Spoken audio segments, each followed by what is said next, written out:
Hello students, class 10th तक आप लोगों ने ये पढ़ा है कि जब दो या दो से अधिक सब्सटेंसेस को मिक्स करते हैं तो दो टाइप के मिक्सचर्स बनते हैं, होमोजेनस और हेटेरोजेनियस।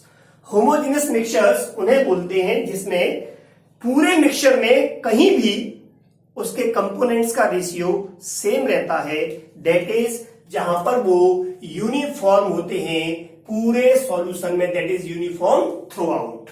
तो ऐसे होमोजेनस मिक्सचर्स को, दो या दो से अधिक सब्सटेंसेस के इस मिक्सचर को हमने एक टर्म दिया है सॉल्यूशन। तो सॉल्यूशन क्या हुआ? एक होमोजेनस मिक्सचर। हम इस सॉल्यूशन को बनाने के लिए कितने कंपोनेंट्स यूज कर रहे हैं, कितने कंपोनेंट्स का मिक्सचर है, इस बेसिस पर, उस नंबर के बेसिस पर हम सॉल्यूशंस को बाइनरी, टर्नरी और क्वाटरनरी सॉल्यूशंस में और सो ऑन हम डिवाइड कर सकते हैं। बाइनरी सॉल्यूशंस दो सब्सटेंसेस का मिक्सचर होता है। दो सब्सटेंसेस में जो सब्सटेंस कम अमाउंट में प्रेजेंट होता है उसको हम यहां पर सॉल्यूट टर्म देते हैं, और जो ज्यादा अमाउंट में होता है उसको सॉल्वेंट कहा जाता है। इससे क्लियर है कि जैसी फिजिकल स्टेट सॉल्वेंट की होगी वही फिजिकल स्टेट सॉल्यूशन की होगी, क्योंकि अमाउंट सॉल्वेंट का ज्यादा है। फिजिकल स्टेट्स के बेसिस पे हम बात करें तो सॉल्यूशंस को हम सॉलिड सॉल्यूशन, लिक्विड सॉल्यूशन या गैसियस सॉल्यूशन टर्म में डिवाइड कर सकते हैं। पर इससे क्लियर है कि सॉलिड सॉल्यूशंस में सॉल्वेंट सॉलिड होगा और लिक्विड सॉल्यूशन में सॉल्वेंट लिक्विड होगा, और गैसियस सॉल्यूशन में सॉल्वेंट जो ज्यादा अमाउंट में है, जो फिजिकल स्टेट को डिसाइड कर रहा है, वो गैस होगी। तो these are the solvents in all these three types of solutions. इन तीनों में ये सॉल्यूट्स है। सॉल्यूट, सॉलिड, लिक्विड, गैस कुछ भी हो सकता है, वो फिजिकल स्टेट को डिसाइड नहीं करता। ये कुछ एग्जांपल्स हैं। अगर हम बात करें कि जब कभी भी लिक्विड सॉल्यूशन, जो कि हमारे सिलेबस का मेन पार्ट है जिस पर हम फोकस करेंगे, जब किसी लिक्विड सॉल्वेंट में सॉलिड या किसी भी गैस को डिसॉल्व किया जाता है तो हम उस समय उस लिक्विड के, दैट इज सॉल्वेंट हो या सॉल्यूशन हो, उस लिक्विड के वॉल्यूम में कोई भी चेंज कंसीडर नहीं करते हैं। That is change in volume is neglected when solid or gas solute is dissolved, but volume always added when liquids are added। अगर आप दो लिक्विड्स को मिक्स कर रहे हैं, चाहे वो सॉल्यूट और सॉल्वेंट हो, या दो सॉल्यूशंस हो, या सॉल्यूशन प्लस सॉल्वेंट हो, but if you are adding two liquids then add their volumes always. इस तरह से किसी भी होमोजेनस मिक्सचर में उसके कंपोनेंट सॉल्यूट और सॉल्वेंट के अमाउंट को रिप्रेजेंट करने के लिए हम कुछ यूनिट्स यूज करते हैं, और उन यूनिट्स को हम कंसंट्रेशन टर्म्स कहते हैं। तो आप इस वीडियो में हम कंसंट्रेशन टर्म्स पर डिटेल से आगे चर्चा करेंगे। एक्चुअली कंसंट्रेशन टर्म्स जब हम लिक्विड सॉल्यूशंस के लिए यूज करते हैं तो उसमें हम मोस्टली सॉल्यूट के अमाउंट को, हम सॉल्वेंट का अमाउंट भी ले सकते हैं, लेकिन मोस्टली सॉल्यूट के अमाउंट को हम कंपेयर करते हैं विद रेस्पेक्ट टू सॉल्वेंट या सॉल्यूशन। वो यूनिट्स हम कुछ इस तरह बनाते हैं जहां पर एक कंपोनेंट के अमाउंट को हम दूसरे कंपोनेंट के रेस्पेक्ट में या ओवरऑल सॉल्यूशन के रेस्पेक्ट में रिप्रेजेंट कर सकें। इसीलिए ये यूनिट्स, मोस्टली दो यूनिट्स का हम रेशियो लेके चलते हैं। अगर हम अमाउंट को रिप्रेजेंट करने के लिए मास की यूनिट्स या वॉल्यूम की यूनिट्स का यूज करें तो ये यूनिट्स तीन टाइप की हो सकती हैं। मास यूनिट्स, दैट इज मास की यूनिट में हमने एक अमाउंट को रिप्रेजेंट किया एक कंपोनेंट को, और दूसरा जो कंपोनेंट है या ओवरऑल सॉल्यूशन का जो अमाउंट है वो भी मास में ही लिया गया है, मास यूनिट से ही रिप्रेजेंट किया गया है, तो उन्हें हम मास यूनिट्स बोलते हैं। इसी तरह से the second type is mass volume unit and the third is volume unit. ये रिप्रेजेंट कर रहा है कि इसमें एक कंपोनेंट के अमाउंट को हमने मास की यूनिट से रिप्रेजेंट किया है, और दूसरी यूनिट जो हमने यूज की है उसमें वो हमने वॉल्यूम की यूनिट यूज की है। Is that clear? First of all हम यहां पर मास यूनिट्स की हम बात करें तो मास यूनिट्स जो है वो कई टाइप की हैं जिन्हें हम यूज करते हैं। उनमें पहली यूनिट है mass fraction. The first type of unit is mass fraction. Fraction means the amount of any component out of whole. पूरे में एक में से उसका पार्ट कितना है. तो अगर हम बात करें मास फ्रैक्शन की, तो मास फ्रैक्शन किसी भी कंपोनेंट का, उस कंपोनेंट का मास जो कि ग्राम में रिप्रेजेंट किया गया हो, divided by mass of overall solution, उसे भी ग्राम में. ये यहाँ पर आप याद रखें कि जो यूनिट्स हम यूज कर रहे हैं मास की, वो दोनों सेम होनी चाहिए. ग्राम ग्राम और किलोग्राम किलोग्राम और milligram milligram, doesn't matter. The second unit which is used is wait by weight percent और परसेंटेज बाय वेट. यहां पर percent means out of 100 and fraction means out of 1. So if the mass fraction is this, that is out of 1 is this, then out of 100 will be into 100. So weight by weight percent is mass fraction into 100. Now, or we can write it as weight by weight percent is equals to mass of one component upon mass of solution into 100. And similarly, ppm, parts per million, that is the amount of one component out of 1 million. If out of 1 is this, then out of 1 million multiplied by 1 million. 1 million 10 to raise 6. And similarly, ppb, parts per billion, and parts per billion is out of 1 billion. So parts per billion is equal to out of 1, that is mole fraction, into 1 billion, 10 to the raise 9, power 9. And the fifth unit is mole fraction. It is the mass fraction, that is mass of 1 upon total mass, and it is mole fraction, number of moles of one component upon total number of moles in solution. For example, let in a solution of A and B, अगर A और B के किसी solution में Na और Nb moles A और B के respectively, A के moles Na और B के मोल्स Nb अगर हम आपके लें या उसमें प्रेजेंट हो, तो A का जो मोल फ्रैक्शन होगा वो मोल फ्रैक्शन A के moles that is Na, number of moles of A that is Na upon total moles Na plus Nb, केवल दो ही कंपोनेंट है. And similarly mole fraction of B that is other component will be equal to number of moles of B upon total moles, that is Na upon Na plus Nb. Mole fraction को हम एक Roman letter काई से represent करते हैं. तो काई है that is mole fraction of A is Na upon Na plus Nb and काई B is equal to Nb upon Na plus Nb. यहां से क्लियर हो रहा है कि जो मोल फ्रैक्शंस हैं उनका सम 1 होगा. This plus this is equal to this plus this, so ultimately it will be 1. इन दोनों का सम 1 होता है. या हम ये भी कह सकते हैं कि fractions that is out of 1, so the sum of the components will be 1. हम यहां पर बात करें तो अगर हम दोनों फ्रैक्शंस का रेशियो देखें, काई ए अपॉन काई बी, तो यहां पर ये Na plus Nb, Na plus Nb cancel हो जाएंगे, तो Na upon Nb. So we can say, हम ये भी कह सकते हैं कि दो कंपोनेंट्स के मोल फ्रैक्शंस का रेशियो उनके मोल्स का रेशियो ही होता है. That is ratio of the moles is equal to ratio of their mole fractions. अगर हम यहां पे क्वेश्चन लें, if the difference of mole fractions of A and B in their solution, अगर A और B के सॉल्यूशन में उनके मोल फ्रैक्शंस का डिफरेंस 0.2 है, then you have to find the mole fractions of both components. तो आपको दोनों कंपोनेंट्स के मोल फ्रैक्शंस को कैलकुलेट करना है, बताना है. तो यहां पर एक हमें डेटा दिया हुआ है कि मोल फ्रैक्शंस का जो डिफरेंस है that is mole fraction of A minus B, ये इज 0.2. ये हमें गिवन है, ये मालूम है, ये आप दिया हुआ क्वेश्चन में. And we know that the sum of the mole fractions is always 1. ये फैक्ट है, ये फैक्चुअल है, ये अभी हमने पढ़ा. तो हम इन दोनों इक्वेशंस को अगर हम सॉल्व करें, तो अगर हम दोनों इक्वेशंस को ऐड कर दें यहां पर, then plus and minus, so this will be cancelled. So 2 chi A is equals to 1.2, so chi A is equal to 0.6.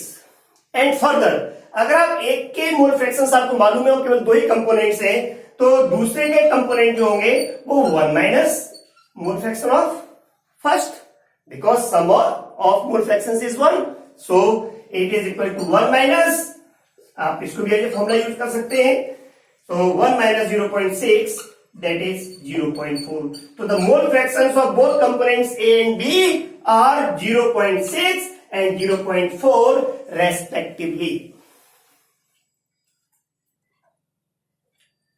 अभी तक हमने जो मास यूनिट्स पढ़ी, mass fraction, weight by weight percent, ppm, ppb और mole fraction, ये सभी पांचों units unitless हैं. ये क्वांटिटीज ये यूनिटलेस है क्योंकि ये रेशियो सेम क्वांटिटीज का है. लेकिन मास यूनिट्स में नेक्स्ट यूनिट है, वो है molality. Molality may be defined as the number of moles of solute per kilogram of solvent. 1 kilogram solvent में सॉल्यूट के जो नंबर ऑफ मोल्स होते हैं उसे उस सॉल्यूशन की मोलैलिटी कहते हैं. That is molality is equal to number of moles of solute divide by mass of solvent. आप इस हमेशा याद रखें, mass of solvent.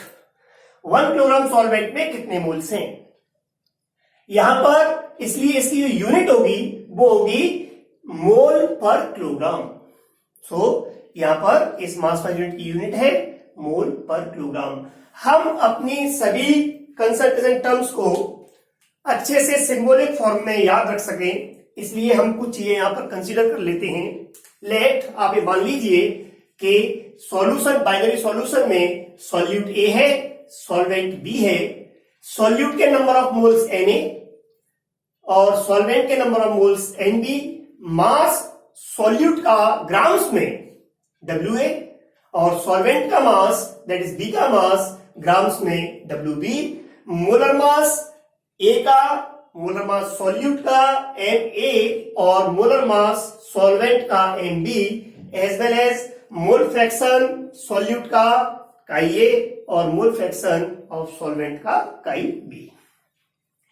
In symbols का हम आगे यूज करेंगे.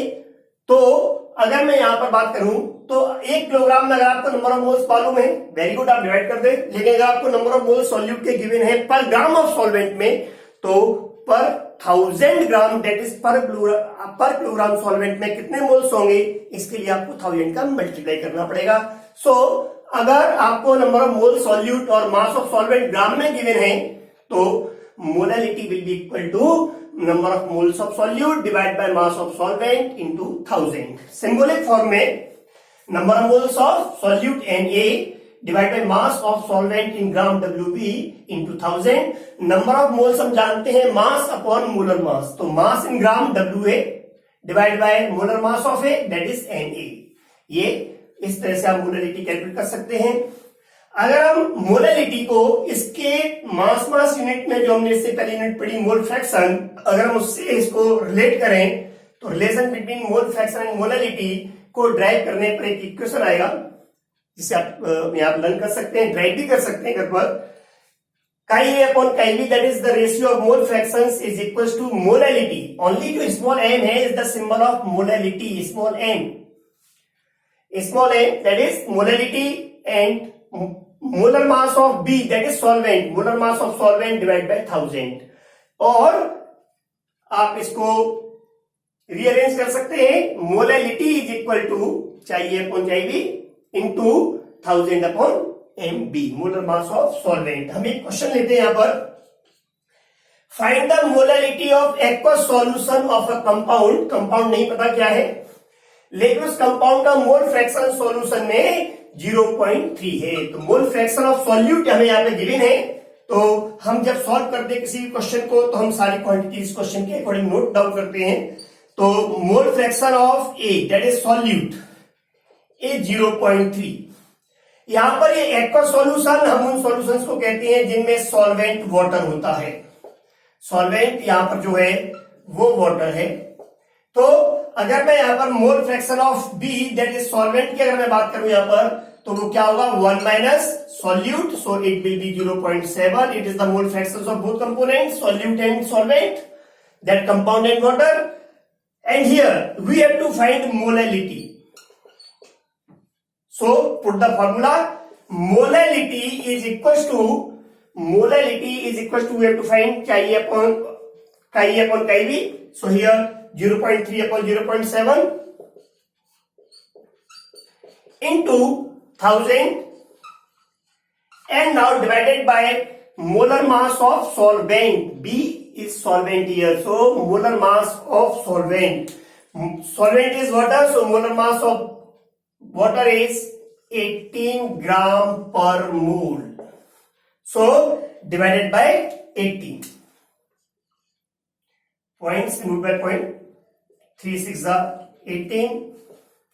1000 by 42. So it is almost 23.8, but the unit of molality is mole per kilogram. So 23.8 mole per kilogram.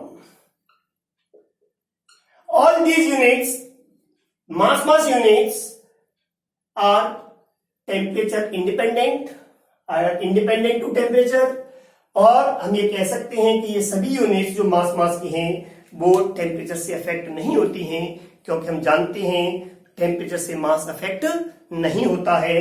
तो ये सारी यूनिट्स जो हैं वो इंडिपेंडेंट टू टेम्परेचर, तो आप इस पॉइंट के से याद कर सकते हैं। All mass units, that is the units comes in this category, are independent to temperature. That is temperature से affect नहीं होती हैं। And now the next question, 255 gram of an aqueous solution contains 5 gram of urea. Urea का formula होता है NH2CO NH2. Find molality of solution. आपसे molality question solve करते time पर आप चीजों को मेंशन करें। मोलैलिटी आपसे पूछा गया है क्वेश्चन में। मास ऑफ सॉल्यूशन, आपको mass of solution is 255 gram. Mass of solute जो यूरिया है इसका 5 ग्राम। यहां पर हम मोलैलिटी फाइंड करने के लिए अगर हम फॉर्मूले को दे दो, N is equal to mass of solute into 1000 divide by molar mass of solute into mass of solvent. आपको मोलैलिटी कैलकुलेट करने के लिए मास ऑफ सॉल्वेंट चाहिए, मास ऑफ सॉल्यूशन आपको मालूम है, मास ऑफ सॉल्यूट आपको मालूम है। तो मास ऑफ सॉल्वेंट, सॉल्यूट और सॉल्वेंट दोनों का सम दैट इज सॉल्यूशन का 255 ग्राम है। तो mass of solution minus mass of solute. Here mass of solution 255 gram minus it is 5 gram, so this will be equal to 250 gram. Now guys, according to symbolic form, mass of solute that is WA आपको given है 5 gram। आपको molar mass of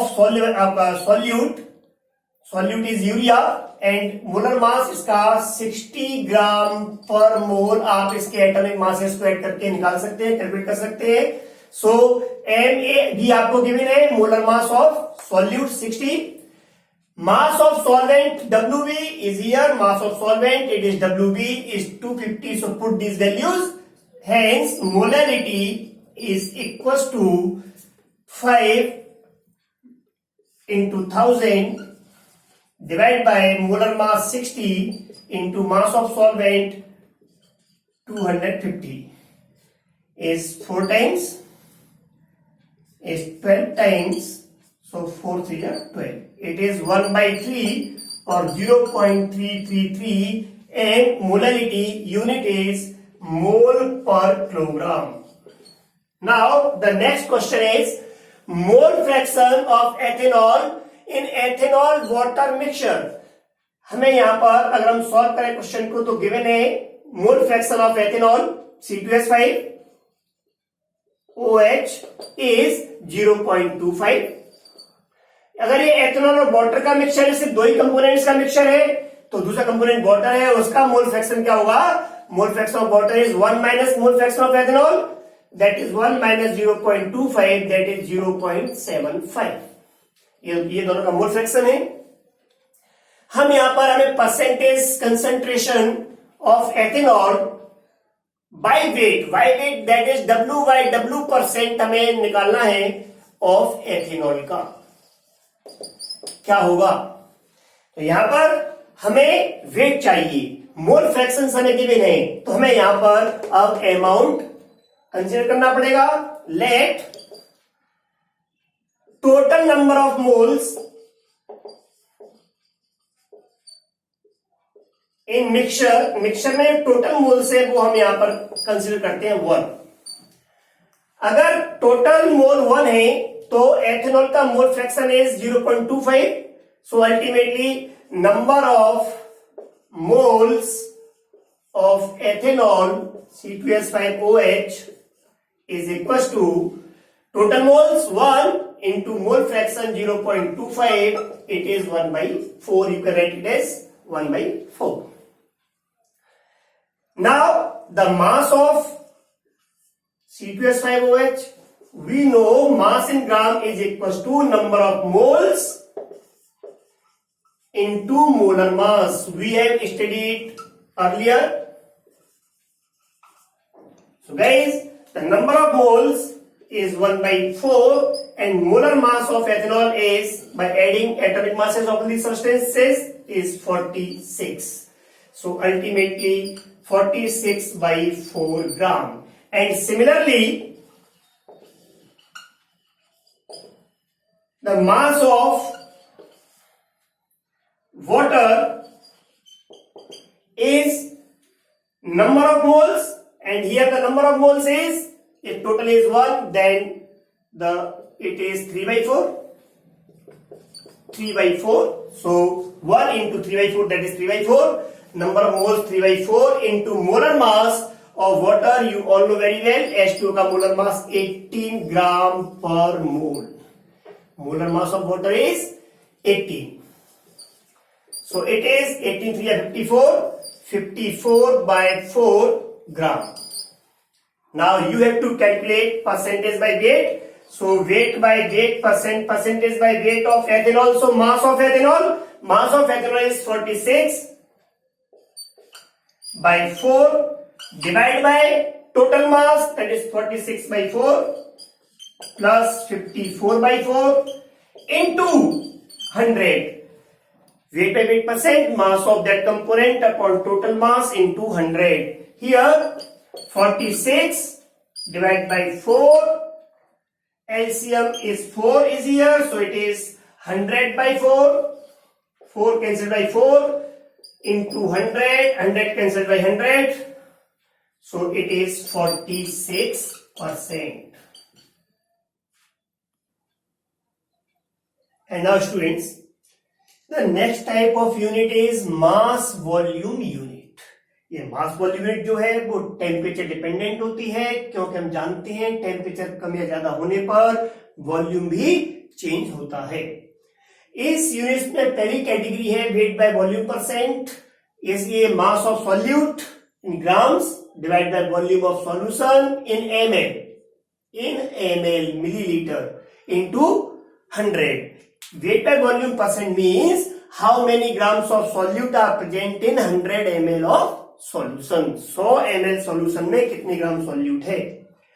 इसको symbolic form में मास of solute WA upon V in ml volume of solution into 100. अगर हम strength, the second unit, strength जो है वो ग्राम पर लीटर में कैलकुलेट की जाती है. तो स्ट्रेंथ जो सेकंड यूनिट है उसका मतलब हुआ कि 1 लीटर में कितने ग्राम सॉल्यूट है. That is mass of solute in gram divided by volume in liter. If you know about the mass of solute per ml, then you have to multiply by 1000. Weight of solute divided by volume in solution into 100 is weight by volume percent, that is percentage by volume. So it is weight by volume percent. हम इस part को यहां से अलग कर सकते हैं. Weight by volume percent WA upon V into 100 into 10. So weight by volume percent into 10. We can correlate weight by volume percent with strength. And similarly, the third type of unit is molarity. Molarity is the number of moles of solute in 1 liter of solution. So according to formula, molarity is number of moles of solute divided by volume of solution in liter. If in ml, then multiplied by 1000. We already studied that number of moles is mass of solute divided by molar mass. Here, look carefully. Mass of solute into 1000 divided by volume in ml is strength. Strength is this. So we can also correlate molarity with strength. Molarity is represented by capital M and its unit is mole per liter. Now guys, it is strength upon molar mass. So molarity is equal to strength in gram per liter divided by molar mass. But strength is weight by volume percent. So weight by volume percent into 10 divided by molar mass. Weight by volume percent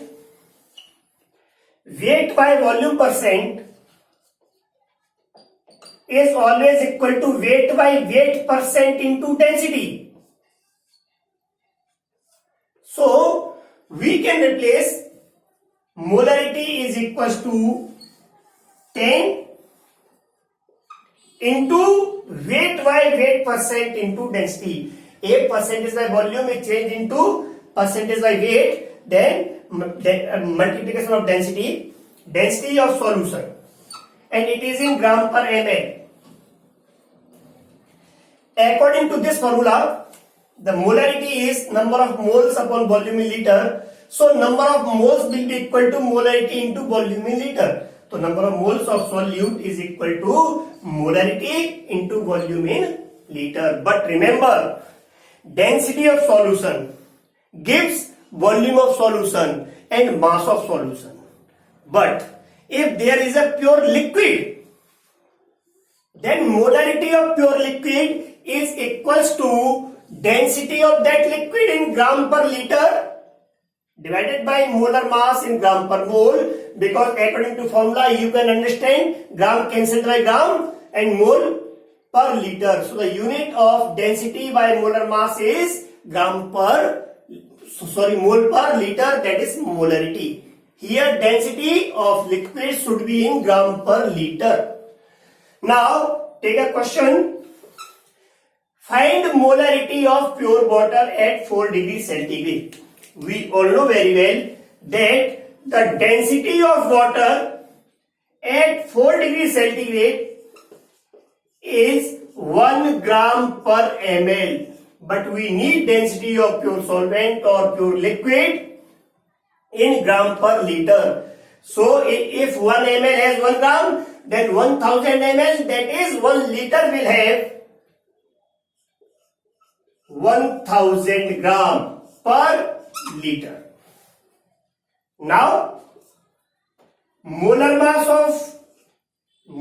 of liquid, and liquid is water, is 80. So molarity of pure water is equals to density in gram per liter, that is 1000 divided by molar mass in gram per mole. It is gram per liter divided by, it is 18 gram per mole. 18 से divided by 55.55, and here gram cancelled by gram and mole in upper side, so mole per liter. And other questions based on molality and their relations and other units of concentrations we will study in next video. Thank you.